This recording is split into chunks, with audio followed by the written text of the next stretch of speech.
Hi, it's Penny Black and Jill Foster here for a new PB&J card class. And I am so excited to share today's video because I have to say this card features one of my favorite stamp sets. This is going to my all-time favorite stamp set.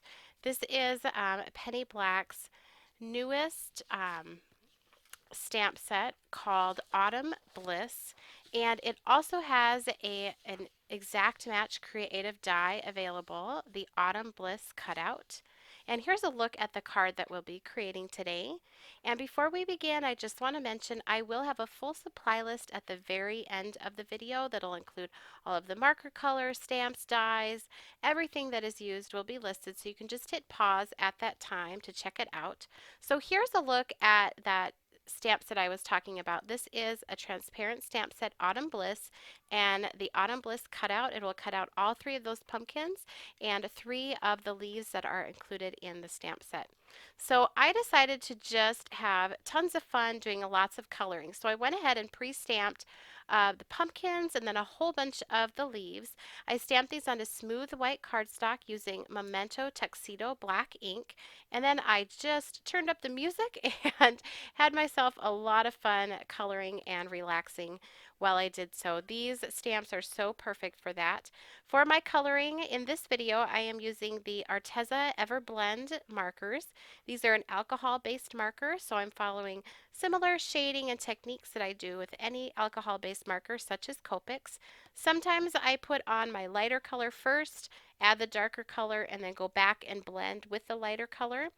And sometimes I go the other way and I will add the darker color first and then go back and do my lighter color. Sometimes it depends on, in choosing which way to do it, is like how much area I need to cover or how easily the two colors blend together. Just take some playing around with your markers, and everybody has a different technique or style that works for them. So I am just going to go ahead and speed things up here, let you watch the coloring process, and turn on a little music, and hopefully you can relax and enjoy the coloring process as much as I did. And I will be back soon to finish off the card.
All right, so as you can see, once I was done coloring all of those in, I went ahead and used the exact match dies to cut them out, and I sort of laid out here my card design. Now this is like a legal size card. It fits in an envelope like that your bills come in, and it's really fun for getting all of these pumpkins on. You could also do them stacked up going straight. So while I had them laid out the way that I like them, I sort of glued the different leaves to the pumpkins so that I could move them in just three separate pieces and hopefully get it put back together the way I actually liked it. Now this is just a piece of white paper I colored with the same green that I used on the leaves and the pumpkins, and then I did a little sponging onto that just for an extra dimension. I'm going to add this down to the bottom of this panel. You can see there where I could move those leaves and those pumpkins just as three separate pieces, which will make it much easier than when I go to put my card back together. I will put some dimensional adhesive up at the top of these and then some liquid glue down at the bottom. And you may have noticed I did throw in some pink there on these, and I think that's the fun thing about the style of these stamps. They're so whimsical and happy.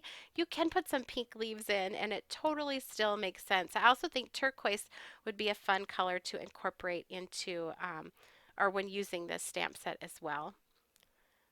So to finish off this design, I just white heat embossed the sentiment from our Golden Delight miniature transparent set, Grateful, Thankful, Blessed, onto just a small strip of craft cardstock, and I added that right to the center of the card. You can see that there. I just put liquid adhesive in the center and some foam squares on the side so it kind of curves up on each side. And I also added a few sequins. Now the main panel was mounted to the note card using dimensional adhesive as well. And there you can see that finished card. I thank you so much for watching, and if you enjoyed today's video, please be sure to hit that thumbs up button and subscribe to our YouTube channel. You can also connect with Penny Black on Facebook, Pinterest, Instagram, Twitter, as well as our website and blog, and I will link all of those for you down in the YouTube description box below. Thanks so much for watching, and if you stay tuned, as promised, will be that complete list of all the supplies used in creating this card.